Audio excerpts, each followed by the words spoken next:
Quer entrar de vez no competitivo, aumentar suas chances de topar torneios ou simplesmente melhorar como jogador? Então faça o coach com o Paulo PRJ. O coach é feito de maneira totalmente online, onde você, juntamente com o Paulo, irão analisar os seus jogos, discutir sobre deck build e imaginar a melhor estratégia para o tipo de desenvolvimento que você quer. Pois é tudo feito sob medida de acordo com o que você pretende. Se você pretende jogar um regional, é feito um metacall de acordo com aquele metacall da tua região para aumentar a tua chance de topar, ganhar torneios. Se for para jogar um torneio a nível nacional, a mesma coisa, ou simplesmente para melhorar como jogador, entendendo o jogo de uma maneira geral, global, ou até para counterar os decks da sua local. Não importa o seu objetivo, o coach com Paulo PRJ é uma ótima solução para você crescer dentro do jogo. Então entre em contato com o Paulo através de suas redes sociais, marque um horário, faça o coach e melhore como jogador. Links na descrição.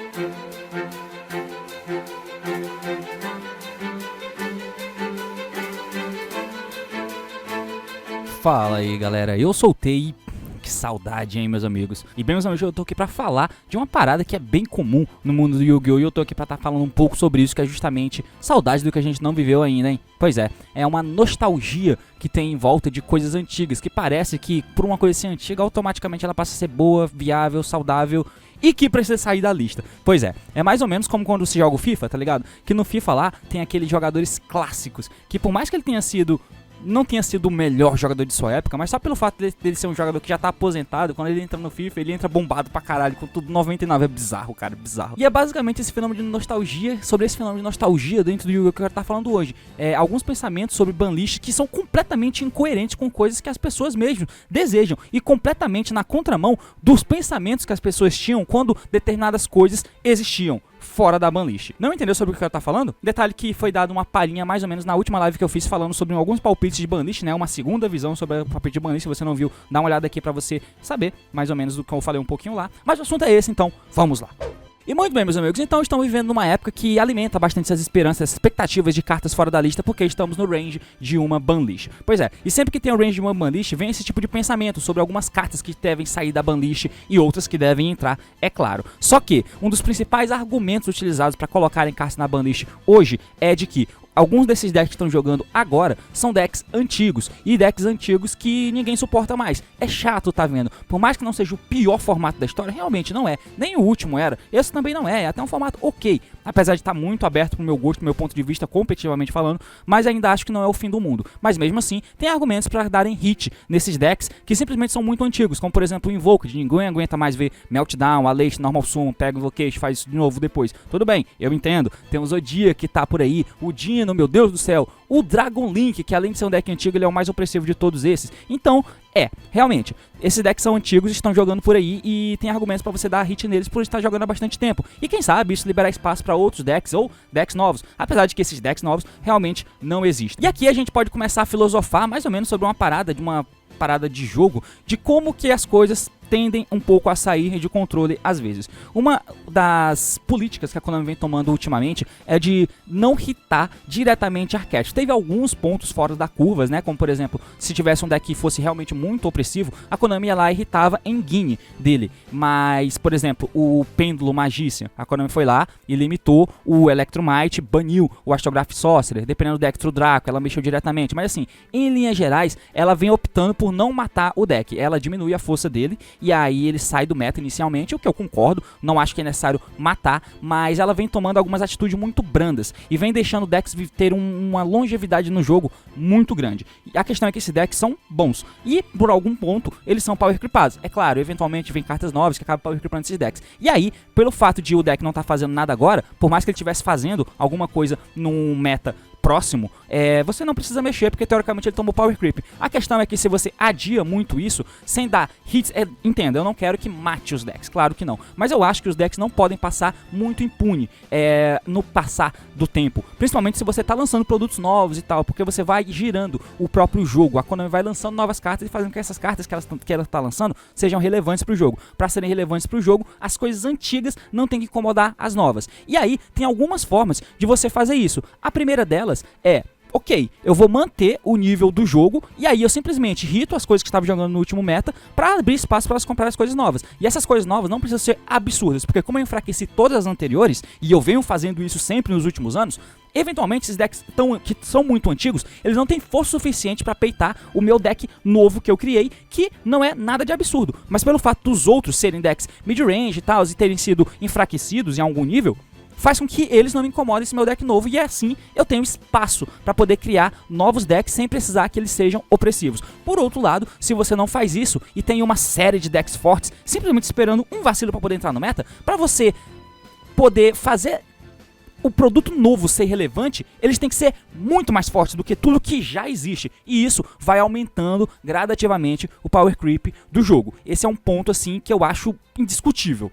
Então, uma das formas que temos de simplesmente evitar um eventual power creep absurdo que gere reclamações no nível do Aramas Peito, do Golk e afins, para evitar esse tipo de power creep, é interessante que decks sejam hitados no passar do tempo. Claro, não quero que eles morram, mas que na medida que eles estão jogando no meta, você vai dando alguns hits ali para ele cair de poder, ele dá uma saída do meta, ou se você não tiver nenhum produto novo, ele continua ali. Mas quando você lança um produto novo, mais que ele não seja absurdo, ele já é mais forte do que os decks que estão capados. Concorda? Beleza. Dessa forma não é necessário fazer um power creep absurdo. Por outro lado, se você deixar ele jogando, você vai precisar criar cartas que tenham um poder mais alto do que as dele. E isso aconteceu. Só que pelo fato de existirem cartas absurdas com power creep muito alto, que foram criadas para poder criar coisas mais fortes do que as que já existiam, eventualmente essas coisas precisam ser irritadas. E o que acontece? Quando lá na frente, e aí entra um problemão, porque olha só a questão, quando você tem uma quantidade X de decks muito bons, você não mexe neles, o tempo passa e aí você lança cartas mais fortes,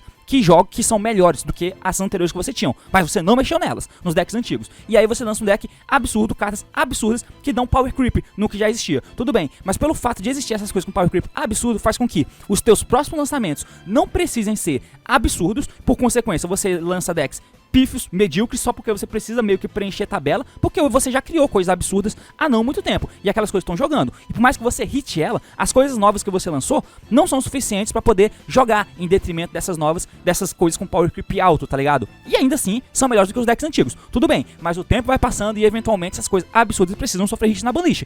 Quando sofrem hit na banlist, acontece uma coisa bizarra, que as coisas novas que você lançou são fracas, os decks absurdos que você tinham sofreram hit na banlist e estão injogáveis. Quem que vai jogar no meta a partir daí? Aí é que os decks antigos renascem. E foi isso que aconteceu. E é isso que vem acontecendo basicamente. Porque a gente tem aí o Dino, a gente tem o Rocket, a gente tem o Shadow, o Invoke de novo, tem o Zodiac que tá jogando por aí. Puta que pariu, o Zodiac teve o Rato limitado, o Bull banido e a Trident banida. E agora o Zu é meta. Tudo bem, o Zeus tem um papel fundamental nisso, mas ainda assim é um deck do início de 2017 que é meta hoje em dia, ou pelo menos flerta com o competitivo ali de alguma forma. Isso é um pouco bizarro.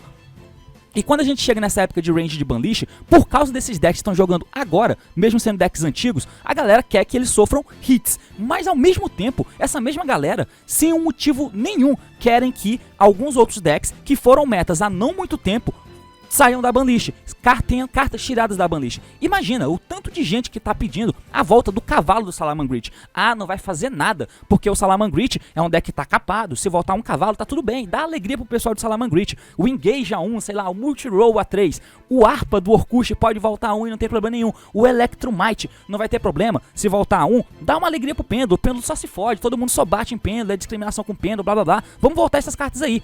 Só que isso vai completamente na contramão do que é pedido no hit de decks antigos para que eles saiam do meta, e ao mesmo tempo você quer que cartas de decks que foram metas há não muito tempo volte da banlist. O que te garante que esses decks não vão subir de poder? Não vai fazer diferença nenhuma se eles voltarem agora? Tudo bem, é um pensamento, mas entenda que estamos no range de uma banlist, e isso significa que, pensa assim, todo mundo quer que os decks atuais sejam mexidos, sejam hitados de alguma forma, alguns de maneira até desproporcional. Você quer que o Dragon Link morra, você quer que o Invoked morra, você quer que o Shadow morra, você quer que o Dogma seja limitado lá com a Nadir, você quer que seja limitado, sei lá, mano, o Tribrigade, você quer que a Revolt do Tribrigade seja limitada, você quer que bana a Trident, sei lá, qualquer porra dessa. Você quer que bana a Eldland, você quer que limite o Sanguine, umas porra louca dessa, tá ligado? E ao mesmo tempo que você quer que todos os decks do meta enfraqueçam, você quer que decks antigos fortaleçam com cartas saindo da banlist. O que bem pro jogo que isso vai fazer. Isso só vai alimentar o que a gente já vive hoje, de decks antigos sobrevivendo e jogando. O que tudo bem, eles não precisam morrer, mas eles não estão mortos. O Salamangreat não é um deck morto, ele é um deck morto competitivamente falando. E tudo bem, os decks existem, são metas e eventualmente eles param de ser competitivos. O Necroid é um deck que é assim, o Blue Eyes é um deck que sofreu Power Creep sozinho, o DDD, e esse deck sofreu Power Creep sozinhos, tudo bem. Mas tem alguns decks que eles foram muito relevantes em suas épocas por terem uma dinâmica de jogo muito boa, ser decks com características muito boas. E a partir do momento que você enfraquece quem joga hoje, que já são alguns decks antigos, e simplesmente dá força para outros decks antigos por uma nostalgia que você tem, é completamente na contramão do que você mesmo está querendo, de irritar os decks atuais, que são antigos até, para outros decks antigos terem força para subir. A partir do momento que todo mundo que tá no topo desce, quem tá embaixo tende a subir. E se quem tá embaixo recebe o suporte da banlist, e já foi meta porque tem uma dinâmica muito boa, a tendência é ele subir mais ainda, tá ligado? Isso não faz sentido nenhum. E se a gente para pra pensar em uma época não muito distante, como por exemplo na época do meta eterno do ano de 2019, onde você tinha o Sala, o Orkust, o Sky, o Thunder, e aí eventualmente chegou o Luna Light brigando ali um pouquinho por fora, depois, enfim, tinha alguns outros decks, tinha um Pêndulo correndo por fora, tinha um Trudraco no Brasil, que era impressionante a quantidade de Trudraco que tinha, enfim, tinha alguns decks ali, mas era meio que sólido entre o do começo ao fim do ano, entre o Sky, o Sala, o Orkust e o Thunder. Basicamente esses decks comporam o metagame do ano de 2019 inteiro. E naquela época, o meta era muito hateado, mas muito hateado. O meta era muito bom, ele era equilibrado, mas mesmo assim, ah meu Deus, eu não aguento mais ver esse deck jogando. Puta que pariu, que deck chato. O Sala, mano, todo jogo o deck faz a mesma jogada, o deck é muito linear. E parece que o deck que morria de ódio antes, agora simplesmente é a melhor coisa do mundo. Ele voltar pro jogo, sabe qual é? O que de novo não faz sentido nenhum. Na época de 2018 ali para 2019 eu tava muito presente, vendo as coisas do jogo, fazendo vídeo, fazendo lives, blá blá blá. No ano 2020 foi mais parado, até porque o jogo ficou mais parado também. Mas eu fazia muita lives e eu via muito comentários de galera que assistia meus vídeos, que tava bem alta naquela época. E mano, tinha muita gente hateando aquele formato. O Orkust, o Sala, o Sky. E hoje a galera quer que essas cartas voltem, que não faz sentido nenhum. Cartas mais antigas ainda. Tem gente que quer que o Spellbook of Judgment volte. Tem coisas que são simplesmente por nostalgia de uma coisa que a pessoa nem viveu. E eu entendo isso. Quando eu comecei a jogar, eu gostava muito do Necroz. E eu comecei a jogar em 2016, o Necroz no deck 2015. E as cartas já estavam capadas. E eu queria muito que as cartas do Necroz saíssem da banlist pra eu poder usar o deck. O que não faz sentido nenhum. Que ele era meta até o ano anterior. Tudo bem, eu não tive a chance de jogar naquele formato. Mas bola pra frente. Ele tá capado, que fique lá. E aí você joga com as coisas novas. Eu acho que quando você toma essa abordagem de, ok, os decks antigos foram irritados, fica do jeito que tá. Vai dar problema se sair da lista? Provavelmente não. Mas ao mesmo tempo em que você quer irritar todo mundo do meta e ainda fortalecer os antigos, pode ser que dê problema. E não é isso que a gente quer. Senão a gente vai ficar eternamente num ciclo onde tem decks antigos no meta. O que eu acho que é interessante e saudável, e é um dos motivos que me dá esperança no futuro do jogo, é que as coisas absurdas que a gente tem por aí, aos poucos estão sendo hitadas. Eventualmente, elas todas serão hitadas em algum nível. A gente vem vivendo um lixo, um resquício ali do cache do Linkriven, com o Nidofiber, o Firewall, que já tomou errata, o Summon Sorcerer, que já foi banido, o Isolde, o Electromite, que já tá banido, os Nightmare, enfim, o Goblin já tá banido. Enfim, a gente tá vivendo um resquício daquela época, daquela loucura que foi as cartas do Linkriven. O Union Card já tá banido, enfim, o Auroradon podia estar banido também. A gente tá vivendo um resquício daquele lixo, daquela época, tá ligado? E eu acho que isso vai passar. E quando isso passar, pra não ser necessário criar uma power creep tão absurda, é necessário que o jogo se mantenha estável. E para isso acontecer, é importante que a Konami consiga controlar os lançamentos dela fazendo coisas estáveis. Para essas coisas estáveis que ela lança não serem muito desequilibradas, fazerem diferença no jogo, elas têm que ser, de alguma forma, melhores do que o que já existe hoje. Entende isso? Porque senão, se você continua enfraquecendo alguns deckzinhos aqui, mas fortalece os decks antigos não são irritados e continuam no jogo. Quando você for lançar uma coisa nova, ela tem que ser muito melhor do que já existe. E aí a Power Creep vai lá pra cima, sabe qual é? E uma forma de evitar que isso aconteça é justamente controlar tudo que já existe. Isso é muito importante do meu ponto de vista. Quando você controla tudo que já existe, você controla as coisas que já existem e as coisas que já existiram, você abre espaço para o teu espaço de criação de design de cartas ser muito melhor. Porque você não precisa abusar das cartas para elas serem boas. Porque por mais que você basta fazer algo decente, já vai ser melhor do que tudo que tem antes, que já é capado, entende? Esse é o pensamento que eu acho que tem que entrar na nossa cabeça. E aí esse pensamento de querer que as coisas voltem só porque você gosta do deck, dá um up aí pro Salamangreat, dá um up pro Sky, não tá fazendo nada. Mas cara, você quer mexer em tudo, quer que coisas antigas voltem. Não tem como controlar o que vai acontecer. Não tem. E eu acho que é um risco desnecessário que não deveria acontecer. Spyro, tá ligado? Tipo de deck. Fica lá, mano. Pêndulo. Mano, puta que pariu. Lança um deck pêndulo, mais pé no chão, sei lá. Inventa alguma coisa. Mas deixa o que causou problema no passado, exatamente lá. No passado. Porque isso pode abrir espaço pra gente poder ter um meta, um jogo, quem sabe, saudável. Se a gente cuidar das coisas que já existem hoje, vai ter muito espaço para criação de coisas saudáveis e a gente viver um meta mais interessante, um formato mais interessante, um competitivo mais interessante, sem muitas coisas desequilibradas. Mas eu acho que muito disso passa por esse caminho, sabe qual é? E simplesmente querer o que muita gente quer, que é a volta dessas cartas antigas aí, saindo da banlist e tal, pra fazer os decks antigos jogar, eu acho que vai na contramão de tudo isso. E aí, eventualmente, a Power Creep sobe lá pra cima de novo. E aí, lá vem um monte de gente reclamar do Adamant Peito, enfim. Pois é. Tomando esse tipo de vertente, eu acho que tem muito mais espaço pra gente chegar num ponto onde pode ter o jogo voltar ao normal. Aspas, normal. Que você tem decks mid-range, geralmente eles tendem a ser os decks mais eficientes, né, no jogo. E aí você tem lá os decks de controlzão mais lentos, Subterra, sem dragão. E os decks de combo continuam existindo. Claro, eles têm que continuar existindo. O combo tem que existir. Só que, à medida que você vai irritando as coisas no meio do caminho, os decks de combo voltam a ser o que eles deveriam ser. Ele pode fazer o combo dele. Pode, só que um dos fenômenos que vem acontecendo é que a Konami vem criando a porra de uns decks que fazem combo com duas cartas, tem espaço pra usar tech, usa tudo ao mesmo tempo, e aí puta que pariu, tá ligado? Eles têm que ser mid-range pra poder conseguir usar muita tech, e aí se ele é mid-range, ele não pode fazer uma board muito opressiva, sabe qual é? Tem que ser fechado no arquétipo, não pode fazer uma board muito opressiva, e aí ele tem espaço pra usar um monte de tech, tudo bem. Se ele é um deck de combo, ele pode fazer o combo dele FTK, só que aí ele não pode ser resiliente pra tanta coisa, ele não pode ser resiliente pra tomar 2, 3 hand traps e ainda construir uma jogada, não. Tem que se fuder e tem que gastar um monte de carta do extra e não pode ter espaço pra tech. Esse é o deck de combo que tem que existir, tá ligado? Como existem alguns hoje em dia, mas à medida que isso acontece no decorrer do caminho, eu acho que tem muito mais chance de sair controlando as coisas, tá? Mas enfim, meus amigos, eu acho que já falei demais, o assunto é mais ou menos isso. Tem um monte de coisa que eu devo pensar que eu esqueci de falar aqui, porque né, eu faço tudo na hora e vou falando o que eu vou pensando. Mas espero que você tenha entendido, espero que tenha gostado, como teve que achou. Com certeza você não gostou, mas foda-se. O assunto é... Comenta o que achou, se gostou do vídeo, curte, se quer ver mais conteúdo assim, é claro, se inscreve. Então é isso aí, valeu e até mais.